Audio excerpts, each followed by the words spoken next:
and welcome to the East County Prep Football Report. I'm Ramon Scott, and I'm joined by Dave Dickens of EastCountySports.com. Dave, we're on the air, I hope, and it's great to see you. We got Week 9 coming up, and it's time for the Grossmont Hills League to finally get underway.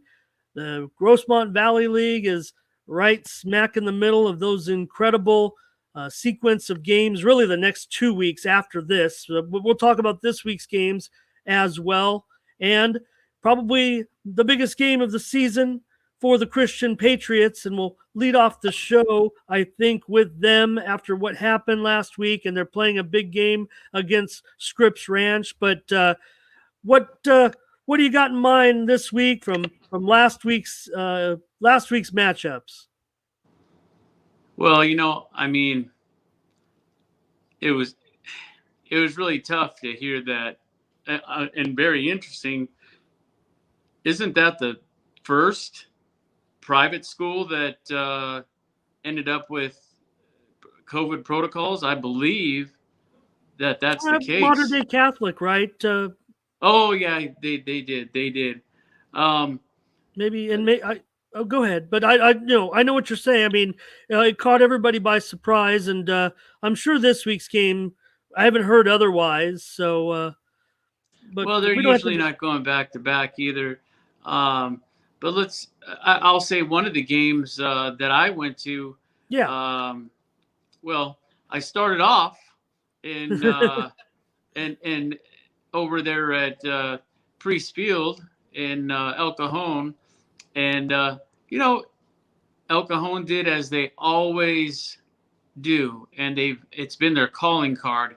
And that's if they get the ball first, or when they do get the ball offensively, they put together a fantastic drive, a couple of runs, a couple of passes maybe underneath, and they get to the red zone, and I just don't know what's going on, but then there's some miscommunication. This time that miscommunication happened on it was you could see it on the defensive side of the ball, and I'll tell you what, because of that, we all know, and somebody that's really come up now for the West Hills Wolfpack is the big sophomore. And what it was is the linebackers were blitzing, and I think that they just weren't getting the correct.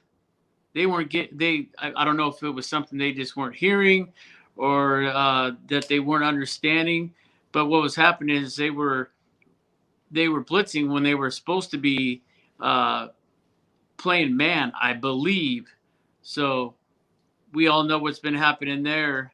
They got so much talent now out there, and so we had I had him in here too, and you know who I'm talking about. Diego or yeah, Diego Calderon. Right? Yeah, did I have it right? Diego. It was they blitzed, and sure enough, there's a lane. First touchdown. That was it. So they came in. They should have stayed home, and next thing you know, touchdown. And he did that quite often. He actually had a few of those, and that big sophomore. I'll tell you what, he's you know who he reminds me of? He reminds me of, and I might have said that before. I don't want to be redundant, but he really does is the old 49ers, Tom Rathman. He reminds me of a younger version of him back there as a fullback, and he's built that way too. Or you Charger fans, older Charger fans, might remind you of McNeil blocking for LaDainian Tomlinson, except for he's not doing a whole lot of blocking as much as he's scoring touchdowns ever since he joined the varsity. And he caught one was a 60-yard, like, what was it, a catch and run, Dave? Correct. The long one by Calderon, and he had the 31-yard reception. They were both receptions, right? But it's the way he runs. Yeah, there's so much young talent, and we didn't see it because I had already left the game. A couple of things I wanted to pass along on that game um, that I didn't have on film is Mr. Dill. He that's Colin Dill, that second string quarterback. I will tell you what, uh, Braden Oberg is phenomenal. I mean, he threw what, 4 touchdowns and scored one with his legs. But I'll tell you what, you see Colin Dill come in there, and this is a quote from a Elkhorn Valley coach that said, you know what, I was impressed with their second string as well, Colin Dill, talking about how he's the real deal as well, and that West Hills is going to be around for a while.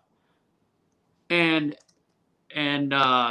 what was talked about on that sideline too was how well the system that Coach Ash and Coach London put together for that West Hills team, and it's like a machine. And I don't care if you put 10 more talented folks on that Elkhorn Valley team, the way that system works and how smooth it works, and you know what? This particular coach said it's nothing flashy. We saw it on film too. It's just everybody is committing to their assignment. They're committing to their assignment and they're fulfilling their assignment perfectly. And you've seen it. We've seen it in highlights.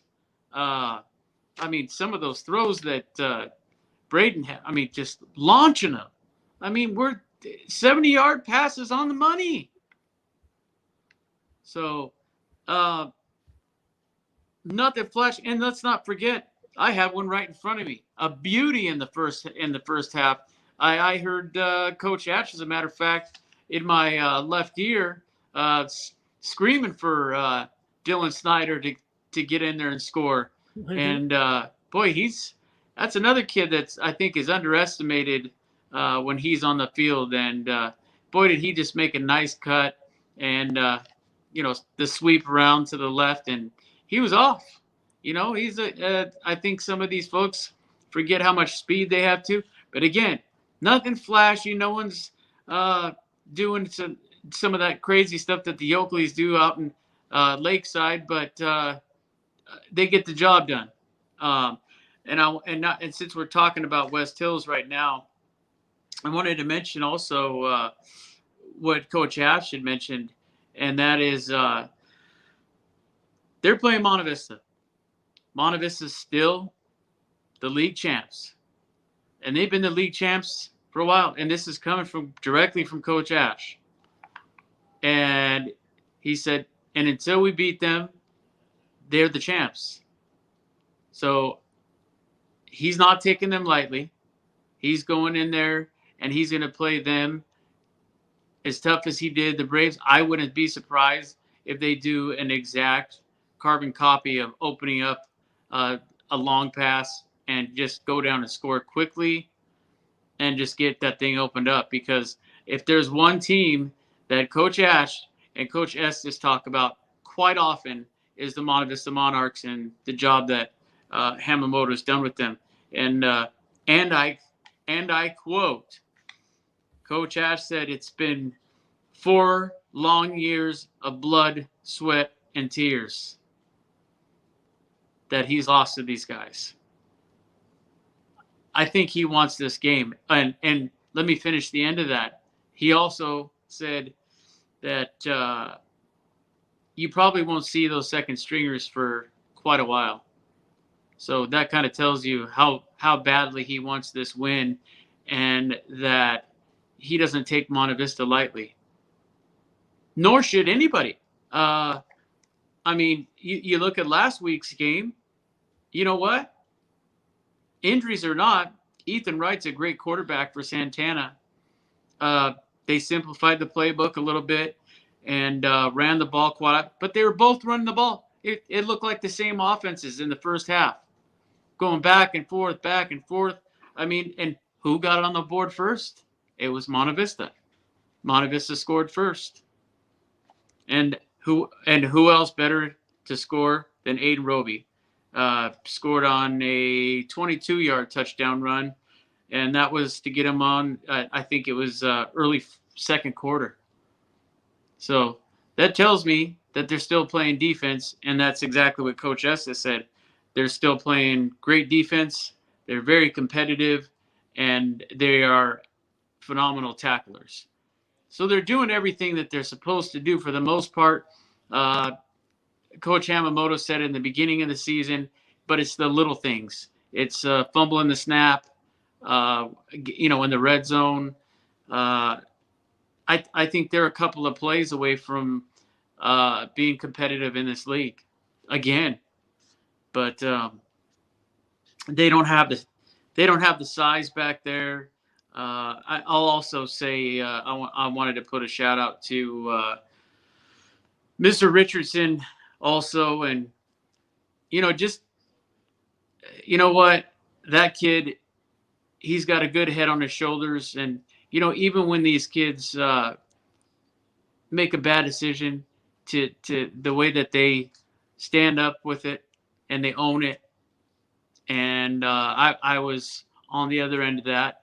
I'm not going to talk about it, but it was just real nice to know that this kid owned the mistake that he made and got back on the field the next game. And hey, you know what? They were competing with the Sultans. Now, granted, Santana was down quite a few players, but Monte Vista didn't just go in there and throw the game. All right, and you also went over to Grossmont last week. Do you want to discuss that, or did you want to get right into these games? Grossmont's pretty simple. I don't want you to use up your content there on that game. That's the game we're going to talk about. Grossmont I would say, the best game that I've actually seen. And as far as Grossmont's concerned, they haven't been home a lot. The last time I saw them was play on the first Thursday of the season. That was against Sweetwater, and they handily beat them. They had, I know Roddick scored a couple of touchdowns. Gio scored a touchdown. They were able to spread the ball everywhere. I mean, we were pretty impressed. And what was it, the next week or the third week? I can't be absolutely sure. But then they went off and knocked El Camino off, and boy, they were off and running. And I can tell you, I arrived at a 14-14 tie over at Mashing Field. And I'll tell you what, first of all, they had a Christmas scene going. Christmas in October, Ramon. Red, green, balloons. Good. I'm glad you said that. I mean, when I watched the game and I heard Mr. Lawrence say at the end of the game, "Merry Christmas," I thought he was suggesting that the victory was a gift. Thank you for clearing that up for me. No, if you look, folks, if you want to go onto the page and you actually look at the footage, it actually has a couple of folks dressed as the Grinch, and Christmas in October. Hey, you know what? We can do anything. And then, of course, just to top it off with a little whipped cream and a cherry on top, they decided to add some Sweet Caroline to finish off the halftime celebration. And they always got that spirit section, And I'll tell you what, they really do it up at Grossmont High. I think they do a fantastic job over there. On the other end, you know what? I will tell you that Grossmont's defense played Poway. No offense, Coach Cobbs, but he played them as tough as they did at Granite Hills in that second half. They did everything they could possibly do. I think they were just winded. They had so many 3-and-outs. I don't know how many times they punted just in the third quarter alone. And we get to the nitty-gritty of the game. Fourth quarter, late, a couple of minutes to go. They pound the ball like they did against Granite Hills. Score. I think there was about a minute 50, right around there. And they put together, hey, look, Giles and he put together a pretty good drive, whether it was his legs, which it was mostly his legs, or a pass underneath, Yeah. and not much of a running game. I'm still a little concerned with that. I think it was Warsaw had a couple of carries, but I just I think that's all that they're missing is they need a bowling ball back there to make way for that passing game, because I think what's happening is they're turning Grossmont into that one-dimensional. We know what they're going to do. However, I think the down moment in that one where you're right there at the 8-yard line and you need three. I think it was they needed 3 yards to get a first down, and then they'd have 4 shots at the end zone. Well, they didn't even get that far, and lo and behold, I will not say that the Hillers didn't fight for that one. I mean, I feel for them. They really played their hearts out, and to lose a heartbreaker like that, um, you know, Giles, Geo, Roddick, Warsaw. I mean, all those kids just they looked deflated because it was such a good game. It was so back and forth. They were going 3 and out. They were going 3 and out. Defenses played lights out. But I think this game which brings me to this game coming up. Granite Hills and Grossmont coaches on both sides. They know a lot about what the playbooks are. So that's where I think that we'll get it into that Christian game, but I think this one could also be somewhat of an entertaining game as well, because they know each other real well. Former coaches here, former coaches there, and both defenses are very similar, I believe. The only edge, I think, though, Granite Hills, they really got something going on and something special in that offense now. We can talk about Zach Darling. We can talk about Joaquin Thomas Jr., but let's talk about the quarterbacks. We got a pair of them now that have been taken.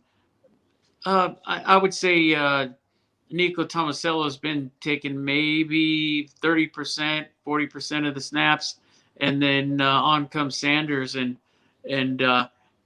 like Coach Cobb said, it's giving them a different look. So you're not going to get that same look. Opens up better plays for that offense, and I think since they've done that, where they started it in Tucson, I think they've really they've improved that offense to where I think Granite really has a good chance at and the schedule that the rest of the ones in the Hills have. I think that Granite Hills has really got a shot at a possible another league title. And we'll talk about that then in just a moment. We'll get back to the Grossmont Conference, but I thought we could start off, Dave, with our previews. What I would consider the biggest East County game of the week. And we tried to tout Christian as our big game, I think, last week, and it was expected to be a good game until Christian got saddled with some health protocols and couldn't play their game. No indication that this game is going to be canceled at this point, and look at what a matchup it is. Number 7, Scripps Ranch, one of the hottest teams that isn't in those top 4 or 5 elite teams. They've worked their way all the way up to number 7. They're undefeated. They're going up against Christian, Dave. Christian going to have to regroup a little bit, but this one will be at Valley Stadium. It will be a Friday night. Can the Patriots stop this awesome Scripps Ranch team? If anybody can do it, I think that the Patriots can, and I think in a way that it could be a blessing in disguise that they didn't play last week. It does take the game away, but let's remember, they got the 9 game. They still have a good possibility of getting the 9 games in anyway. But is it a tall order? It's an absolutely big order. I mean, for crying out loud, I always go back to it because, shoot, there was 100 points scored in that La Jolla and Scripps Ranch game. And that's what scares me just a tad is Christian played La Jolla, right? It was pretty similar to last season. Well, Scripps Ranch and La Jolla went head to head, and that was, boy, was that some action. I think that the way that Christian wins this game is the defense needs to be real tough on the edges. They need to play flawless in the secondary, and they need some strip sacks. They need turnovers. They need picks. They need scoop and score. They need all that stuff. And they, on the defense, they need to be running marathons after that ball. They see a ball on the ground, they need to be on that ball before the opposing jersey. I think that is what's going to win the game is the defense. Don't get me wrong. Jake Davila, fantastic quarterback. I mean, ever since he stepped in for Gabe Krug, was it middle to the end of last year. Kid is phenomenal. He's very accurate. He can drop. I mean, what are the kids calling it these days? That he can throw darts. What is it also? He's throwing dimes. So I would definitely agree with that. And then he's got his partner in crime that he's grown up with for years, and that's in Joey Merritt. And Joey Merritt on offense and defense and even occasionally special teams, he's the most valuable player on that field. And I'll tell you what, you got a kid like that on the field, you have a chance to win. Even against a team like Scripps Ranch. And I'll tell you, it's not just the talent of these kids, it's the will, and I think they're a team that can will to win, and I think they're a team that they don't give up. And Coach Mitchell will take everything out of his, like the old cartoon Felix the Cat, that little bag of tricks that he had. You know what? I think that Coach Mitchell, I think he's got a bag somewhere, or maybe in a fanny pack somewhere. He's got plays that he hasn't even utilized yet. So, I mean, he's got plenty of offensive power as well. We've mentioned him several times. I think JC needs to get the ball a little more personally. I think that the quickness that he has, I think a couple of throws over the middle, even if we have to do the old Tom Brady, New England, Bill Belichick, old style offense, that might just work in this situation. Take a little time, but at least we'll milk some of that clock, and let's beat him methodically. And I think that's the key, along with not only getting these turnovers, but scooping that ball up and scoring. Yeah, which is what they'll have to do, because Scripps Ranch quarterback Jax Leatherwood has 21 touchdowns and 0 interceptions. So getting turnovers off of this team is very, very difficult. Scripps Ranch is the number 1 ranked team in the Division II CIF power rankings. They're currently ranked 7th, as we said. Christian is 4th in the Division II power rankings. So, you got some other teams in there. Poway's number 2, that La Jolla team's number 3, Christian number 4. So we're looking at could be a championship possibility with these two teams, or a playoff possibility. But first, Christian would have to win this one. Dave, you talked about, they missed the game because of the health protocols. That does put the Eastern League Championship in a quandary, much like we've talked about the Grossmont Valley League and their situation, which is kind of settling itself out, but still could arrive at that juncture. But if Christian doesn't win this game, they can't make any claim to the title anyways. So Christian will have to come out and beat Jax Leatherwood. He's hit Connor Lawler for 9 of those 21 touchdowns. Scripps Ranch right now is just on fire. We'll give you this, though. When these two teams last met, Dave, in 2017, Christian won 61-19, and in 2016, Christian won 61-7. So maybe they can go and kind of look at those films and say, "Look what we do to Scripps Ranch." But right now, let's not hope it goes the other way. I mean, I've got Scripps Ranch winning this one probably by a couple of touchdowns. I don't know if you can. I don't even know if you can pick an upset in this one. You might. I'm way ahead of you now this season. I might have caught up for all the years that you won. So I guess I should have done one of those instead. So I think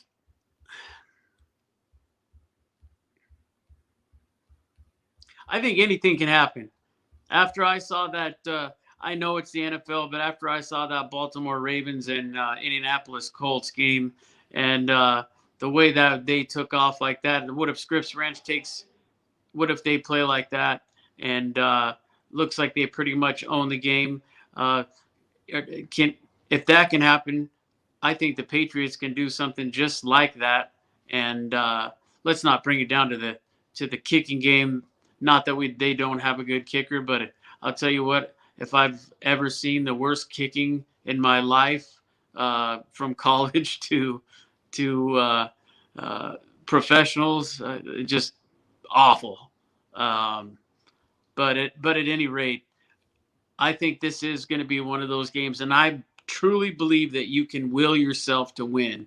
If you want to win that game, and you play, they do have to play darn near flawless, like you said. But here's my thing, and I won't give you the coach's name who told me this, but I totally believe this. Sometimes I think a great system is better than the talent on the other side. No. If you're playing a perfect system that is successful, I think you can, doesn't matter if you have those 5 guys over there that are talented. And again, let's not forget, I'm telling you, maybe not everybody else in the sports world agrees, but except for Coach Danny Mitchell, Joey Merritt is the best football player on that team, on that football field, better than the competitors that he will be playing against. Yeah, like I said, Jax Leatherwood, 21 touchdowns, no interceptions. He will be a candidate for the section's player of the year. And Scripps Ranch, you talk about systems right now. I think even Coach Mitchell could consider himself envious of what is going on at Scripps Ranch. I'm waiting, Dave. I've talked Christian up, and I'm not talking him down. I give him a chance, to hang in this game, certainly, if they are clicking and everybody's healthy, right? We still have some, it kind of sucks. I don't know how much it affected the team with practice and everything. I hope everyone's safe over there at Christian High after the health protocols. I don't know why we just don't have players that might be affecting it. I don't know what happened over there. So all we know, there wasn't a game played. And Ramon, we got planes crashing on top of UPS vehicles and almost in the back of football fields. So anything is nothing would surprise me anymore. But I for sure don't see a back-to-back. No, I'm not suggesting that at all, Dave. I'm just saying that there has to be some complications involved in game preparation especially when you're going up against a team like Scripps Ranch. The team probably had to, if they couldn't play the game, I imagine they couldn't do anything for 3 or 4 days. I don't know. Otherwise, why aren't players just removed from the a game and the game move forward when we've seen these cancellations. And I'm just equating it to how everybody's reacting in terms of the pandemic right now and how it's conducted at other levels. We're not seeing game cancellations anymore at many levels of football. They just take out. I'm talking, in college ball and pro ball, right? They just those players are out. We know, hey, they have 2 or 3 players COVID. They're out of the game. I would imagine, and you said, Christian has more players this year, so only I would imagine if it affected many people within the community, the school community. I don't know, and I'm not here. We're not here to talk about it, and I don't want to equate it to, the tragedy that happened in Santee, and which had nothing to do with Santana High School. I mean, that was a good mile away, so I'm not sure why everyone said there was a plane crash at Santana when it was off of Jeremy Street. But anyways, neither here nor there. I've got Scripps Ranch winning this one by 2 touchdowns. Yeah, and before I make my pick, I put it out there. I rolled out the red carpet. I would love to talk to the head honchos, if you will, of the Grossmont Conference and CIF, and sit down and just pick their brain for a minute and find out exactly how these decisions are made. Like what's the basis? Yeah, no, because all we know is, why are we not just, as you suggested, removing the players that have been infected and test those players that were surrounded by them? If they are negative, they are good to go. Yeah, maybe I'm just clueless as to how it works at this level, because we're still seeing a few cancellations. They seem to be trickling down a little bit as the health of society is improving again. It looks like we've had some good reports over the last couple of weeks. So that's the last we're thing a long ways from where we were just talking about this past year. And I'm sorry that we're talking about this. No, I just wanted to get I just like to always, you set me up for it where my bad.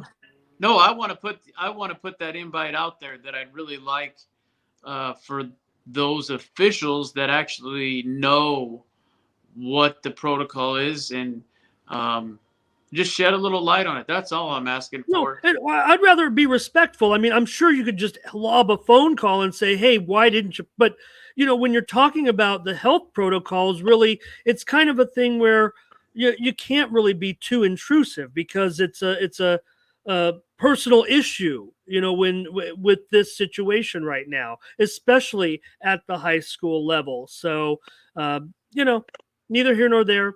Well, did you pick the game? Did you pick Christian, Dave? With that being said, because I'm already having a horrendous season. No, not that bad. But you're just sticking with our teams, and we're losing some games. I'm gonna say, so no problem there, that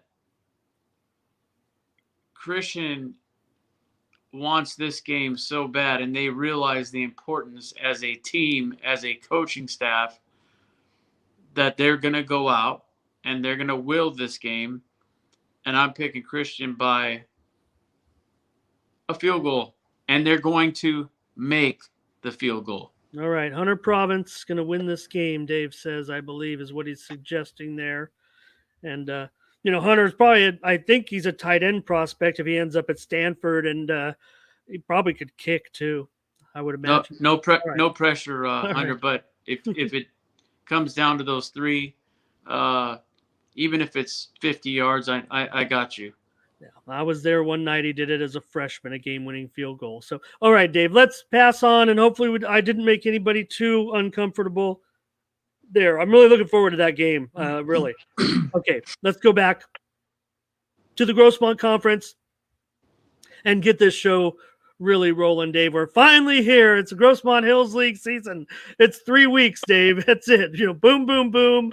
The Grossmont Hills League season. And I just want to start off with this game because, You know what, Dave? This is the 50th all-time meeting between Granite Hills and Grossmont.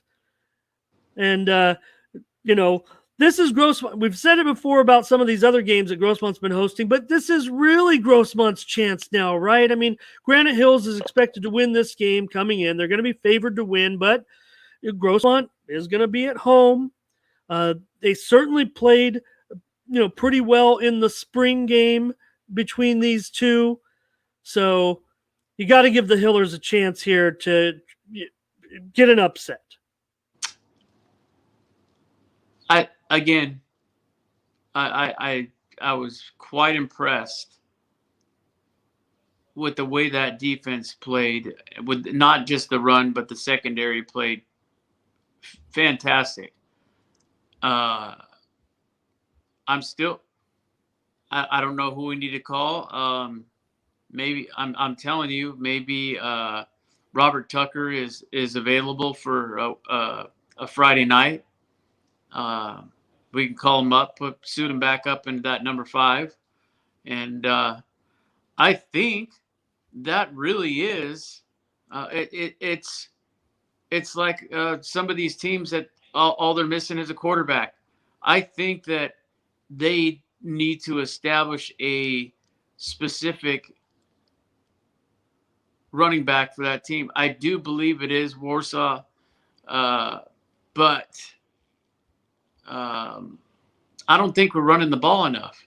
So and if we are, we're using Giles. Don't get me wrong. I think Trenton Giles accounted for 80% of the rushing offense last week, or yes. 80% of the offense. Yes. And you know what it reminds me kind of, and they plucked from the same tree. It kind of reminds me of a Jake Siegfried in a way, except for he would just go straight ahead and mow people down. But if you recall, he wasn't passing the ball much. He tucked that ball under and he would go straight forward, right at those linebackers, right at those linemen. He would plow people down, stiff arm. You remember, he did it on a regular basis. He had a ton of rushing yards. Okay, fast forward 2021. I think Giles is doing a similar. He's a little more elusive, I guess would be the word. Make some good cuts. But here's something that I really worry about, though. He has such a great arm, and they have a great receiving core. My question is, and I'm not at all saying that Coach Holmes is calling a bad football game. He's been doing it much longer than I can even think of. So I'm not saying he's calling a bad game. I'm merely just a spectator looking at this game going, man, if we could just we have the receivers with the speed and with the hands, I think we could hit one of those guys. And the other thing I worry about is Giles is a big kid, but what if he doesn't slide one time and he takes a vicious hit? That season over for sure. Because he's, as you mentioned, he's accumulating for more of their rushing yards than most quarterbacks, I think, of any Grossmont Conference team this season. So, and I've seen some great play, and it was against the Red Devils, also against the much better El Camino Wildcats. We were distributing the ball to the receivers, and the kid's got an arm. The kid has got an arm. He can. There's no problem. There's no Drew Brees syndrome where it's a little tough for him to see over the line or anything. No offense, Drew. I mean, you're a future Hall of Famer, but the kid's built like a quarterback. I didn't know Drew Brees watched this show. Well, Dave, Hey, the Foothills right now on a 5-game losing skid. That's the longest such streak they've had this century. Grossmont once lost 17 straight games in the late 90s. That seems impossible for a team named Grossmont, doesn't it? Grossmont, they rallied, Dave. It was 14-14 after Giles scored those 2 touchdowns in that game against Poway. Poway's ranked 12th, I think, but I have them number 10. I actually have Poway ranked a little higher than everybody else. Grossmont's going to be an underdog here. If you look at comparable opponents, right? Granite Hills, look, Grossmont played Mira Mesa and Rancho Bernardo, right? Or Granite Hills did, right? Mira Mesa and Rancho Bernardo, and those teams defeated the Hillers. Grossmont played Mira Mesa and Rancho Bernardo. And those teams defeated the Hillers, but that Mira Mesa game was just 13-7. I just am concerned because those teams are kind of rated similar to Granite Hills. So in Granite Hills, Dave, I just want to know, last week they played that game at St. Francis. Now it was homecoming for St. Francis. The Eagles were going to cancel the game. They didn't have any buses. And St. Francis said, well, this is our homecoming. We have buses. We'll come to pick you up. And that was a big story that the media ran with. But as it turned out, Granite Hills found their own way up there. The only thing was St. Francis apparently had their own referees as well. you know, if let's put it this way, the first thing out of Coach Cobb's mouth was, never do I and have I ever blamed the refs for a loss. And he wanted to make that clear. And the other thing he did want to make clear is that, and what a thing to put out in social media when it's completely incorrect. And I'm talking about the bus that Kellen and his team and his administration found an outfit in Orange County, paid the money, and they were on their way. And then they're going to ruin their homecoming. What are you talking about? They weren't ruining anybody's homecoming. Did a team of Granite Hills caliber, are they going to really do something like that? Not only that, to hurt their win-loss record, especially when they're in a race for the Grossmont Hills Conference. I mean, the whole thing didn't make sense. I'm glad you point that out, because there were people, from that area responding to that, saying that they thought Granite Hills was actually ducking the game. No, and not the case. And this is where that's just people talking. That's just that typical Twitter, troll. But they're called trolls. Know this. How do two Grossmont Hills teams go up, play the same team, Steel Canyon Cougars, Granite Hills Eagles, and 90% of the flags are issued to both of those Grossmont Conference out-of-town teams? I don't know. Well, the Eagles led 19-13, but those penalties started to add up, and St. Francis came back, scored 21 points in the fourth quarter, and ended up defeated. You mentioned, Steel Canyon went up there and played that great game, lost in overtime. Eagles kind of played a similar game as far as how close it was. They just ended up losing by a little bit bigger margin, but still a pretty good game. Granite played pretty well. Joaquin Thomas Jr. caught a touchdown pass. Isaiah Haston, Dave, he might be the top emerging player in the East County. Absolutely. And you mentioned, go ahead. Did you want to comment on him? He's easy to spot. He's got long, flowing blonde hair coming out of his helmet. Yeah, and you know what? As a matter of fact, Coach Cobbs has been mentioning him pretty much week in and week out, that he is that blossoming player that you're talking about, and he's going to be money. And a I do want to say too that Coach Cobbs also mentioned that Tomasello was the times that he went in. We know Sanders was doing really well, but Tomasello was not doing too shabby either. Threw for a touchdown and using his legs as well.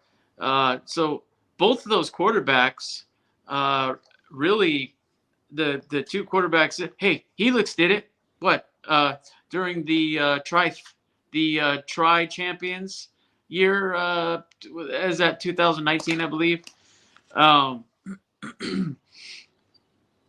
But backing up real quick, I think there should be some type of repercussion, investigation at least. It does bother me. I'm not Steel Canyon. I don't play for Steel Canyon. I don't play for Granite Hills. But I do find it very unfair for our guys to go out there. First of all, the hearsay lies, first of all, but most importantly, have the commissioner up there look at some of these flags. Wow. And see if they were legitimate. That I never honestly, happens, Dave. yes, I think that doesn't happen. They don't. You're right. It doesn't, but it irritates the heck out of me, and I think that it's not right. And I do believe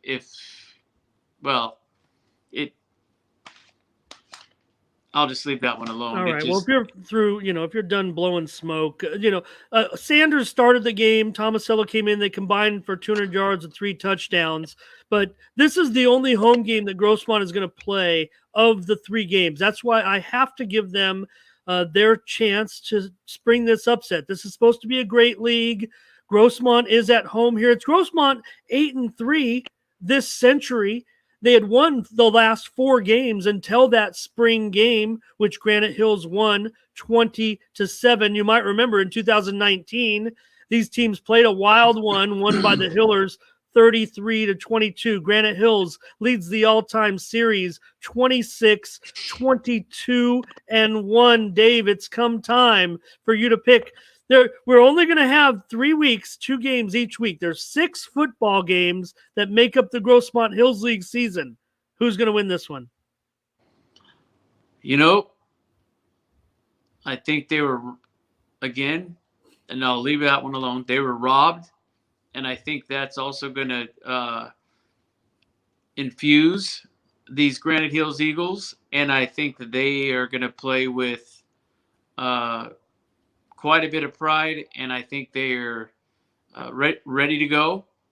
And I think they are not going to allow an upset, and that they're going to, no offense, Coach Holmes, you've done the Chargers picked you as Coach of the Week. I believe it was second week. Oh, it was the El Camino week. So great job there. But I see Granite Hills coming in here. They know each other pretty well from top to bottom, but I just think that Granite's just got a couple of edges that are going to win this one. And so I'm going to take the Granite Hills Eagles on the road by 10. All right. Now I've got Granite Hills as well. Grossmont knows this is their chance. Dave, you mentioned you thought the defenses were on – it sounded like you said you thought the defenses were on equal terms. And while Grossmont may feel that's the case, I don't think the Eagles feel that's the case at all. I think the Eagles feel like they have the better defense. But, Dave, what do you think about the quarterback match? Do you think that Grossmont has the advantage in the quarterback matchup, or do you even care about something like that? I don't think that they do, even though they have an established quarterback, because, again, I think that reflects on Granite Hills having those running backs that they have that balances out the offense. Right. A little bit more complete, all-rounded effort is why we're going with Granite Hills to beat Grossmont. But, hey, it'd be an exciting, like I said, Grossmont could get their win. show is running way long. Here we go. Let's get. And we're also I'm gonna ask you to pick the Hills League winner after this, Dave. This is Steel Canyon 1-6 against Helix 3-3. Dave, look, best Dave, 1-6 team out there. Okay, well, I agree. I mean, if you look at the county power rankings too, and I'm just going to go over the Grossmont Conference teams. This is by computer now. Helix, Granite Hills, and then there's a group of teams: Christian, Grossmont, Steel Canyon, of course, is in that group, and El Cap and West Hills, then El Cap. So if you look at that order, Steel Canyon's up there. They've played a tough schedule, but Dave, so is Helix. Dave, Helix's 3 losses are to the number 3 team in the state, the number 5 team in the state, and the number 1 rated team in the computer rankings in San Diego, Cathedral Catholic. So, and I'll tell you why. Yeah. Steel Canyon played a closer game against Cathedral Catholic. They played. They did not get blown out completely. They were able to. They held their own, and that's what I'm saying too. By the 1-6 record does not tell the story, because the Cougars have been in so many of these supposed great powerhouse teams. The Cougars have been in almost all of them, playing overtime games against a team throwing flags left and right. But that's one I wanted to mention, especially as Cathedral is, they held their own, and I think that's a difference right there. And you can call the 3-3 over the 1-6, but I'll tell you what, Steel Canyon is the best 1-6 team in the county by far, and there are a lot of teams that I think that they would defeat quite easily, even considering their record. So, yeah. And, Steel Canyon could still even get up and secure a home game. Say they ended up maybe defeating Grossmont when they play them, but that's for another week. Go ahead. I'm already going to tell you right off the top, and then we'll talk about it some more if you choose to, but I'm already going to say that I'm picking this upset for sure. The Cougars are going to go to Helix, and they're going to win by 7. Well, right now, Dave, officially, the Helix Highlanders, they are the official defending champions of the Grossmont Hills League. Granite Hills' title, of course, was not recognized by the conference. It was recognized by us. We've got Granite Hills as kind of a defending champion away. They won the spring season, fair and square, but Helix won the last official title back in that 2019 season. So, look, the Highlanders had a good performance last week against Mission Viejo, which is the number 5 team in the state of California. Christian Washington rushed for nearly 200 yards. And Dave, you've been asking, does Helix have a change of pace running back? They haven't really shown that, but they did have this week senior Tyrus Lanzar Lockhart. He rushed for 69 yards, including a 38-yard run. So Helix's run game has been very, very strong. I mean, it's really underrated, really, by most. Washington has been superb, and Helix's offensive line, sophomores Ryan Mason and Jeremiah Savianea have just been great. They are 2 stars now and probably stars of the future, even more on the offensive line. So, yeah. And let's not forget who's really held their own, and even with, the transfer coming in, I think credit needs to be where credit needs to be given, and that's to Ryland Jesse for, holding his own back there, and I think ultimately earning his job as the starting quarterback for the Helix Highlanders.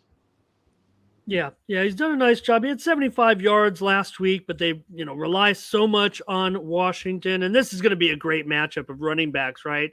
With Christian Washington and Major Givens. It's going to be on the defenses to stop one Givens. Or the other backs, I would imagine. I got Givens, and I also think that what's going to be key in this game also is if one of these teams can a strip sack, a pick, and of course, if Steel Canyon does it, they got that nice chair all set up for them. I've seen it personally. It's a nice chair. Maybe they should sit you up there in that. These teams with their celebratory, West Hills does have a swag. Other teams have it too, and look what it did to the Padres. So, okay, Dave, I just want to add this about the Cougars coming in. I mean, they're obviously an instant contender in the Grossmont Hills League race, as all four of these teams are. Grossmont has the most to prove, I think, despite Steel Canyon's 1-6 record. That's why they have the big chance this Don't worry week. about that record. That record. You're talking about with Steel, yeah. Mm-mm. Yeah.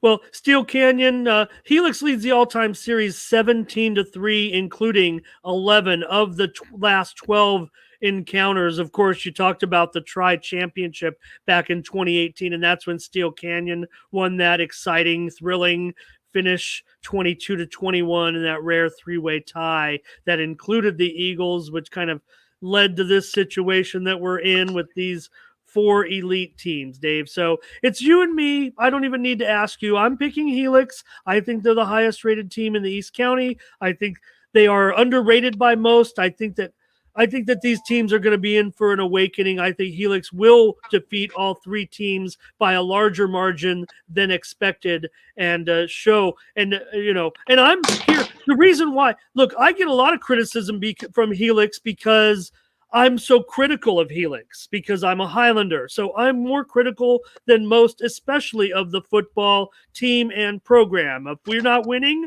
I'm not happy. I think the team is underrated right now. You're going to fly like an eagle. I'm taking the high road. I've got the Highlanders to win the league title, and you've got the Eagles, and that's a bet. All right, no comment. No, I'm still. I still want to say I'm going with the Cougars on this one too. Yeah, no, they're good. Well, right. I mean, and hey, you know what? If the Highlanders beat the Eagles, maybe we'll have another tri-championship. Anything's possible with this 4-team league. Okay. I got you, Scott. I got you. All right. I'm sorry we're taking so long on these, Dave. I'm sorry to keep you. Let's get right into the Valley League. These games, look, the Valley League's important. We're getting down to the nitty-gritty, but we've definitely got one-sided games this week. Valhalla at El Capitan. El Capitan remained number 15 in the poll this week, Dave. But you know what? Wow. El Capitan got a real workout with Mount Miguel last week. Dave, I mentioned I tweeted about El Capitan's victory and some of their fine play. And, Coach Berner kind of called me out. I quoted their record wrong and gave them one less. I actually marked El Capitan with a loss. I should have been like a regular Twitter person and shot back at Coach Berner and said, yeah, I wrote that tweet when you guys were in a battle. Mount Miguel did a great job against El Capitan. And El Capitan, they definitely showed their heart getting that win on the road. Things will be easier this week, but great winning streak right now. 4 games in a row for El Capitan. That's their first 4-game winning streak since 2016. Yeah. I'll tell you, I still think one of the the second win that Valhalla had too, very surprising, and I think anybody in the Valley would agree too, is after that monster win for Elkhorn Valley, that they went on to Monte Vista's home field, and as we all talked about it too, that was the last time they won a league game. Was against Monte Vista on that very field. They did it, put up 41 points, and for them to play Valhalla after that, and I don't know if they had impersonators playing for the Braves, but what a complete turnaround for the worse as far as for the Braves. But at the same time, the Norsemen took full advantage of it and put up the most points that they put up all season, and against those very Braves that I think right now, and we'll get to that, is holding on for their dear life for playoff spot. Well, right now you look at this matchup for El Capitan. They look pretty good in that game still against the Matadors and did what they needed to do. Mount Miguel, like I said, what a game they had. The game that appears to be hurting El Capitan when we talk about this Division III situation is the fact Coronado. that they lost to Coronado and the Sultans beat Coronado, I guess, is what we're looking at. And that's why Santana remains up there in the Division III rankings ahead of El Capitan and ahead of West Hills. Santana remains 4th this week. So, look, El Capitan's going to handle Valhalla here. I don't see, much of a contest really. The teams have split the last 10 meetings, and this century, Valhalla leads 9-8. So, I got El Capitan. I got El Capitan by at least 3 touchdowns, maybe 4. 4, yeah, more. Yeah, I agree with the 4 touchdowns. The Coronado situation because you do agree with it. I mentioned Dave, say West El Capitan beat Santana on their home field. But if you show ratings, but if you recall that very conversation about Coronado was mentioned in the interview. Go back to the El Capitan coverage, and you could get it from the horse's mouth. You can get it from Braden Brashears. You can get it from the Yoakley brothers.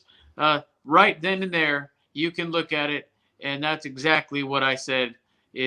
Or my question was Coronado.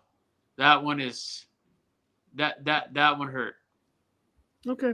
All right. Well, I guess that's how it works. I mean, I don't know what's going to happen if El Capitan, goes on to win the league championship and Santana.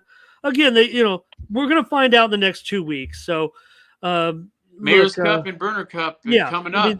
Right. This week's games are, not necessarily mismatches because the next game we're talking about is pretty good, but El Capitan, will take care of this one. Maybe there'll be some more spectacular action from the Yoakley brothers, and El Capitan. Remember, they're still trying to get to full strength. But look, another great performance. Angel Diaz, Xavier Peace. You talked about those guys running the football, and El Capitan did run very well against Mount Miguel.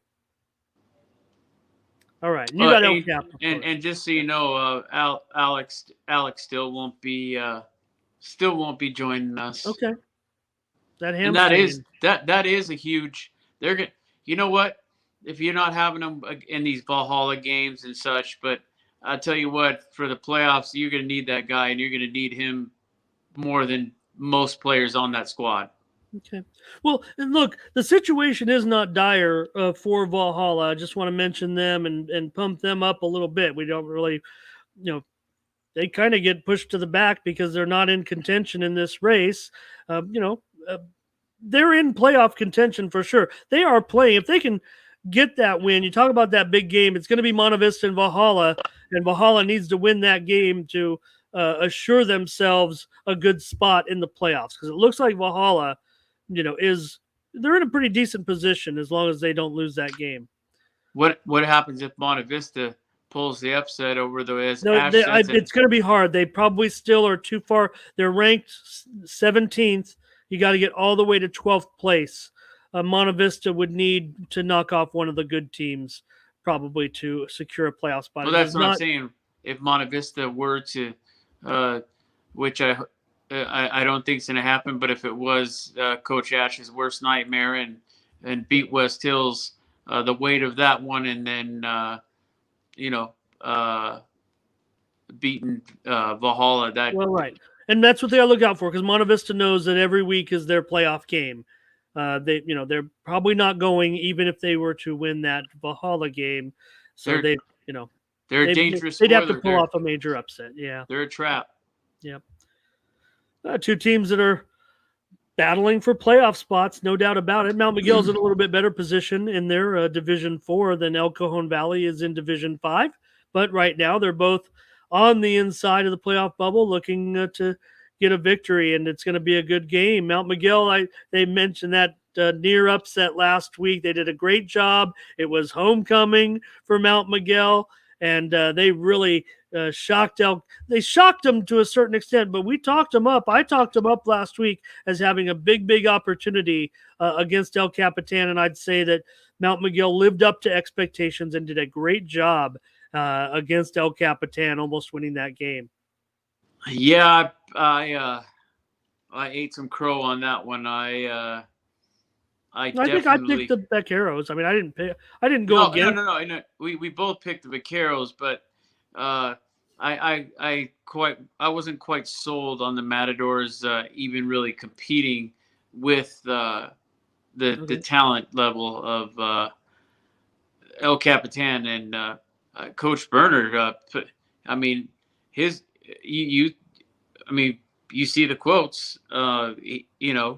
He said it himself that Mount Miguel is not to be overlooked. I've heard the same thing out of El Cajon. I've heard the same thing out of Santana. Mount Miguel is, believe it or not, like Steele Kent, they're a feared team right now. Yeah. And again, look at I'm going to say it again until we get some clarification. Mount Miguel still has a game to make up. Somehow, some way, they have a game against Santana that they're going to mysteriously make up somehow because this game has been postponed. It hasn't been canceled yet. I don't know what they're waiting for. Canceled. I'll say it. Okay, you're saying it. Okay. And you're not just canceling it. It's not cancel culture. You just agree with me. There's just no way this game. It's canceled. They'll play a game next year, but they won't play a doubleheader. It's not baseball, and they're scheduled to play. It's ancient history. Okay, yeah, I don't think they could play that game in Santana. Like I said, there's still a chance that we could have a weird situation, but we just got to get through those two games next week and see where we stand. I'm still unsure. Games of the next 2 weeks. I'm still unsure. I have been asking around. I don't have any clarification.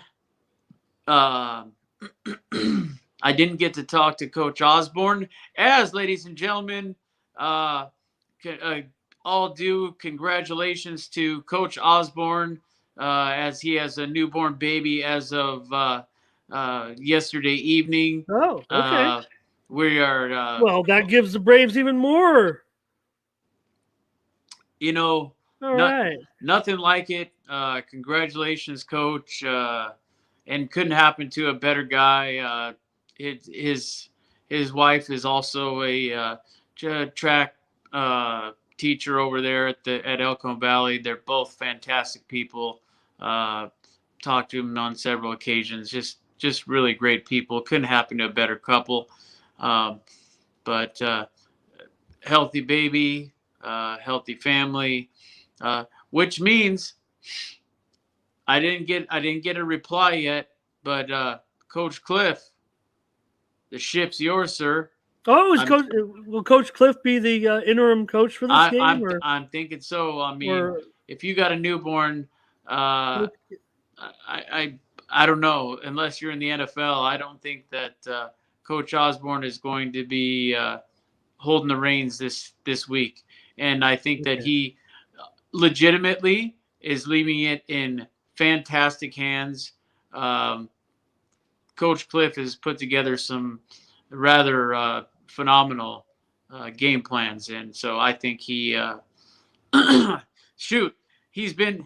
coached every sport in El Cajon Valley history.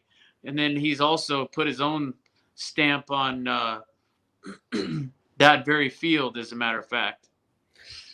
Well, Dave, right now El Cajon Valley is in 9th place in Division 5. They maybe can still make the playoffs if they didn't win this game. But if they win this game, I'll say it right now, they're in the playoffs if they win this game at Mount Miguel. This one I think is going to be tough for you to pick. Mount McGill's won 10 straight meetings in this series. The last time El Cajon beat Mount McGill was in 2001 by a 14-13 score.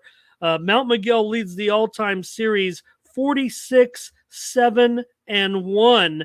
Dave, last week El Cajon Valley was without its top player in that game against West Hills. They really will need him here against Mount McGill. Great playing by Mount McGill's running backs last week. I'm talking about Ruben Hernandez is a part-time quarterback as well, along with Jeremiah Castillo, but also their other running back, Davian. And Dave, Mount McGill is going to win this game. I've got him by 3 touchdowns. Well, I think one of the keys, and I think even in the West Hills game, and that's I don't want to take anything away from the West Hills players and what they did, but I honestly say that I really do think if Kal-El Gordon would have played in that game, I think that he would have scored possibly 2 touchdowns. So it would have been a little closer. They already had it in hand as far as the Wolfpack are concerned. But I think that if his services, which I don't have official, but the way that the coach's mannerisms were, I don't think we're going to see the services of Kal-El this week either. Okay. With that being said, yeah, that's it.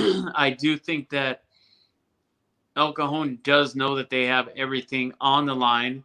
They do still have Daniel Jacobs. He still has a pretty good pair of legs, and he can squeeze through a lot of those holes. We do still have a decent offensive line that plays pretty well in the trenches. And, the defense isn't too bad, too. And if you look on some of those outside linebackers, I'm telling you that they're pretty big fellas too. But I haven't seen Mount McGill play yet. I've seen El Cajon Valley play probably more than any team this season. I'm going to go with my Braves one more time, but I'm going to go with El Cajon Valley on the road by a point. Okay, now I've got Mount McGill. I said by 3 touchdowns, and I want to clean that up. Davian McGowan. He's a good-looking player for Mount McGill. Sorry about that, Davian. I hope I'm getting your first name right too. I'd like to hear from Mount McGill on that. He's an exciting upcoming player as well. All right, Dave. Let's get into this one real quick. West Hill is going to be taking on Monte Vista. Big disparity in the records here, but let me give it to you this way, okay? West Hills, they do not, and you already heard it from Coach Ash. I don't need to, you're getting the notebook out of what he told you, okay? West Hills, they do not have a good history at all playing at Monarch Stadium. Obviously, this year will be different, but West Hills, when they've played at Monte Vista has won 7 of the 8 all-time meetings between these two teams in this stadium. The only win coming in 2005 when West Hills beat Monte Vista here. Yeah, funny thing. I added a couple of things to that too. We that I forgot to mention about. Going into that Monte Vista game, you got 2 of the best coaches right now in the league with Coach Ash on the offensive side, but he's a defensive-minded coach as well, and saw that also a very famous father that was also a defensive coordinator for Helix back in the day. But some other things I wanted to add that maybe some of the folks didn't know locally is Coach Q also in 2005, let's not forget, with the Griffins and former Brave, Abraham Muhazy, won a national championship as Grossmont College Griffins. And as a matter of fact, both Mike and Dave Jordan were coaching that national championship team at the time. And I believe it was actually Dave Jordan's second state crown. He had one before Mike got there. But boy, look at the history there. Just with those coaches, Ash, being linked to Rick Ash over there at Helix for many years. And from what I understand, too, they coached together in Santee at West Hills for a while. And Coach Ash was a young age of 28, and when he started in 2007 over there at West Hills. And I'll tell you what, he's done a heck of a job. I don't know the exact record off the top of my head. Maybe you do. There was another note on this game, actually, as far as scores. I think it was 19. Wasn't it with the 2005 London? You talk about the game that West Hills won against Monte Vista in 2005 that I mentioned? Yeah, you did. And that's the only time that what I'm saying, Dave, is that's the only time that West Hills has come into Monte Vista and win was in that year. West Hills has only beaten Monte Vista in Spring Valley one time. And let's not forget they are on a 9-game winning streak. West Hills is. By the way, right? Yeah. And they're real close, but I can tell you right now, I also saw that it wasn't just 1995. Did I see 2018? They came pretty close. Also, was it 2018? They had a pretty strong team as well as far as West Hills. But it is that 95. Yeah, but Monte Vista won that game 35-0. Remember, they were coming in off that. They had a winning streak that year too. They had won like 4 in a row. It was back in the league race. They were coming in 3-0 in league. Monte Vista was 3-0 in league, and Monte Vista won 35-0. And that was a good West Hills team. They had Young back there barking signals. Yeah, and Monte Vista dominated that game, and they smacked them around in the first half. It was like a blitzkrieg, man. They really just went out and smacked them in the first quarter. And now, do you see why both Coach Ash and Coach Estes hold Monte Vista very high? And Coach Hamamoto. I get it, but right now there's Monte Vista is. It's not the same situation, Dave. It's not the same situation. I've got West Hills. I'll be West Hills by 3 touchdowns. Yeah, I'm gonna have to say I'm gonna give Monte Vista just because anything is possible.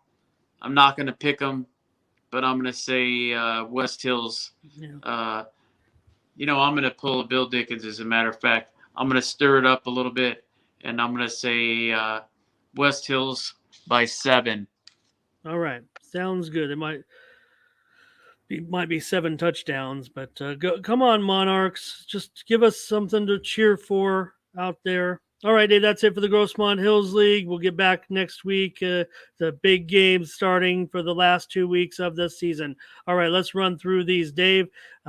Calipatria is going to be going up against Mountain Empire, and one of these teams is going to get their first Desert League season of the win. Some people are still calling it the Manzanita League. I wish we were still calling it the Manzanita League with the great tradition, but this is now officially the Desert League. Mountain Empire is clearly on the playoff bubble. I think they're in 12th place in Division 5, but they're going to be significant favorites here against Calipatria. Dave, Calipatria got rocked by Vincent Memorial last week, 41-7. And remember, Mountain Empire lost to Vincent Memorial. It was just 16-14.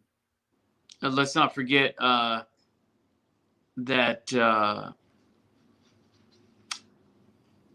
Elkhorn Valley also really close one against them. But, here's a key with Mountain Empire. Considering all their key injuries this season, can you imagine what a healthy Red Hawks team would have been like? We could be talking about them right now. Let's just say at 5-3, or no, not 5-3, 5-2. We could be talking as 5-2, but I think it was a real blow losing Corey Van so early in the season. They did have quite a good passing game. We lost Roderick. There was another one, but gosh darn it, Larry Clark is the man. I'm telling you, if there was ever an MVP on that squad, and an MVP, I don't care what division they're in, Larry Clark deserves the love. I'm telling you, I don't care how far east they are. They're East County, and all of you folks out there, if you ever want to see a great running back and plays great and make some phenomenal tackles, playing both ways, you need to go out and see the Mountain Empire Red Hawks, and you need to see Larry Clark playing. And he may even have a bum paw still, but he's still tearing up that field. Oh gosh, I wish we had that before we went on the show. His total for this season so far, it's got to be close to 1,000 yards rushing. I don't know if he's missed some time, remember, but he said he'll get his cast off this week. So even though he's been playing with that cast on for several weeks, it's affected his ability to wrap up tackles. But he's been still making those a lot of tackles. Yeah, but he did miss either the 1 or 2 games immediately following the injury, which came very early in the season. So Calipatria, they've got their running back Alex Fernandez. That's what they'll have to stop. Dave, it's tough. Mountain Empire is in 12th place, but if they win this game, I think they're in the playoffs. I remember they play Holtville next week for the second time this season, but the next week's game is a league game, and then they play Palo Verde Valley, and they'll be a pretty big underdog to that team as well.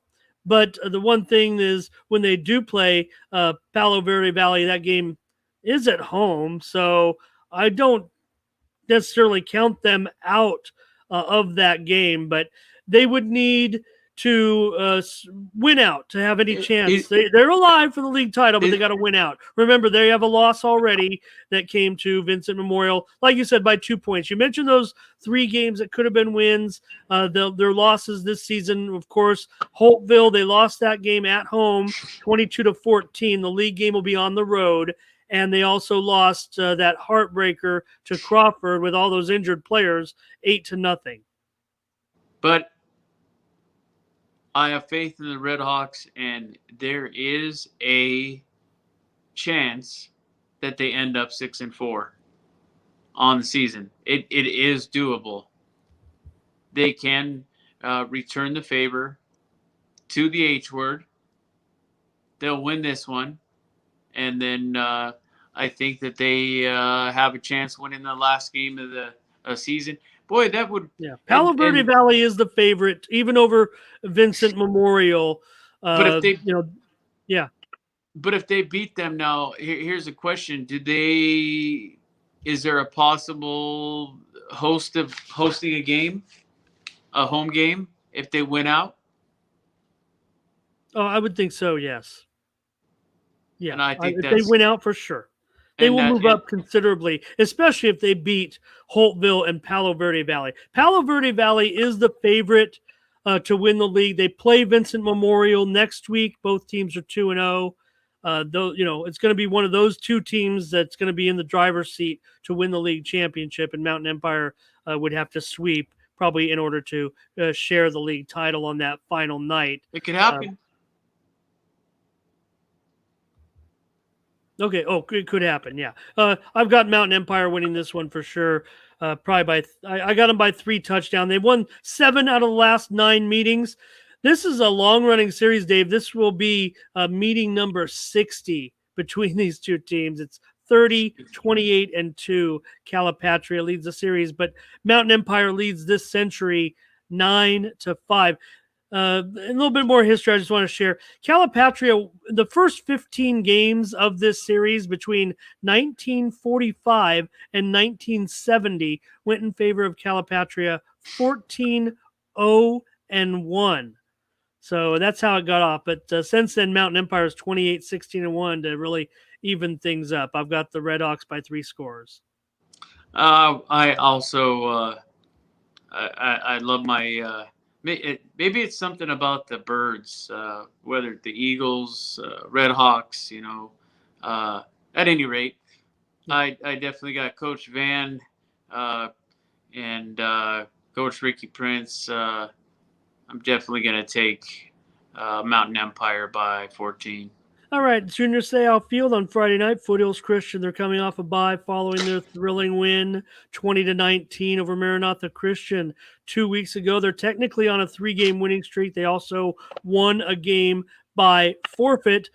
So both teams are 3-3 coming in. San Ysidro has big wins over weak teams, Claremont, Hoover, and Castle Park. But the Knights, they rate only slightly better than those teams according to the computer ranking. So San Ysidro will be a pretty big favorite here. Don't put it past Foothills Christian to put up a battle, but the Cougars have a decent offense, Dave. They've amassed over 1,800 yards this season, while the Knights, they only have not even 1,000 yards, even though they've actually played one less game on the field. It's still a pretty big disparity.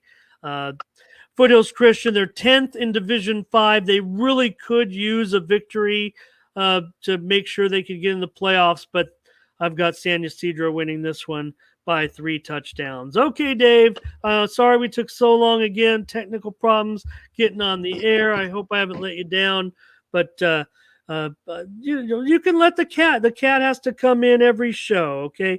The cat has made an appearance, I believe, on every show but one. Yeah. It looks like I was going to include that, but that's for another time. I know I've distracted you there. I'm sorry. We'll get out of here, David. Do you have anything else? No. Just it looks like the community colleges have really had some nice games out there as of late too, including the Grossmont College Griffins as of late. But you got all those great East County players making some plays. Well, the Griffins should win again this week. They're at home against Pasadena City College, so I gotta like the Griffins to pick up another win. I've got the Griffins winning that one by probably 2 touchdowns. I know you like to hear that. So my question is are the Griffins back? Well, they're playing in the American League now, so they're playing an easier schedule. That's all there is to it. They've got an easier schedule.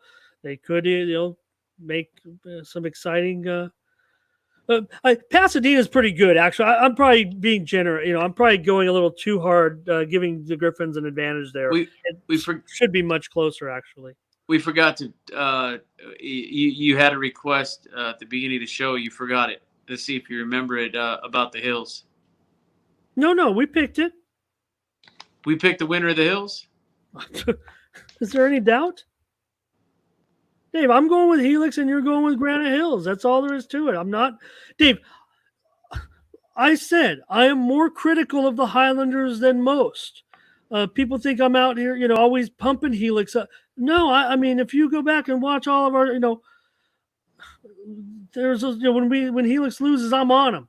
This year, I think Helix is not being talked about. I think they're actually better and I think they will beat the Hills League teams by a bigger margin than the computers project. If anybody wants to look at Cal Preps, I think Helix will cumulatively win the games, the 3 Hills League games, by a bigger margin than the Cal Preps computers say. And which is strange because last year you picked, or not last year, it might have been, it was in the shortened season.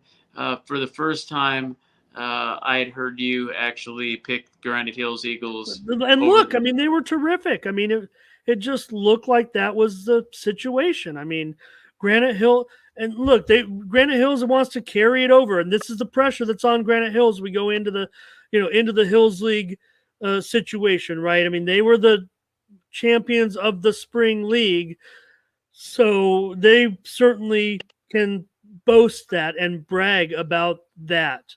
But the way things have shaken out, if you look at those computer ratings, Helix has emerged as the favorite if you go by that. Now, I don't know what anybody else goes. You might go on history, whatever. You look at the rankings by the media. They have Helix 9th. Granite Hills is not even in the poll. So Helix, it looks like, is the favorite there. I think they're even better than that. I've got Helix. And I want to say one more thing before we get out of this. This is a really long show, man. This has been bad.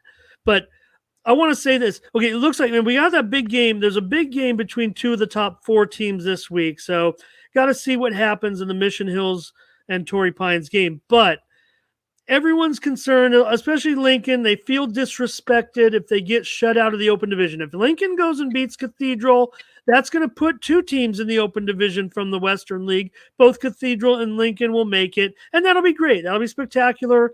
I think everybody can't wait for that Lincoln Cathedral Catholic game. If Cathedral Catholic wins and Lincoln still can't crack into the top 4, people are starting to talk about it, and I'm not disrespecting Granite Hills and Steel Canyon right now. I'm just talking about the way it looks in the rankings. Helix is 6th in the computer rankings, and it looks like they're fighting for an open spot. But quietly, I think many fans are starting to look at this and say, I don't want to get you mad, Mr. Eagle, but I think people are saying, wouldn't it be interesting if Helix and Lincoln could meet in the Division I finals? I think the matchup a lot of people would like to see. So that's just from a Helix perspective. I'll just say it as that, so I don't, go out and just start putting people in championship games before we even start the league season. But don't poke the horn. Don't disturb the hornet's nest. Yeah. Right. Well, and that's just the way it shakes down. All right, Dave. Thanks a lot. For Dave Dickens, I'm Ramon Scott. Thank you for joining us.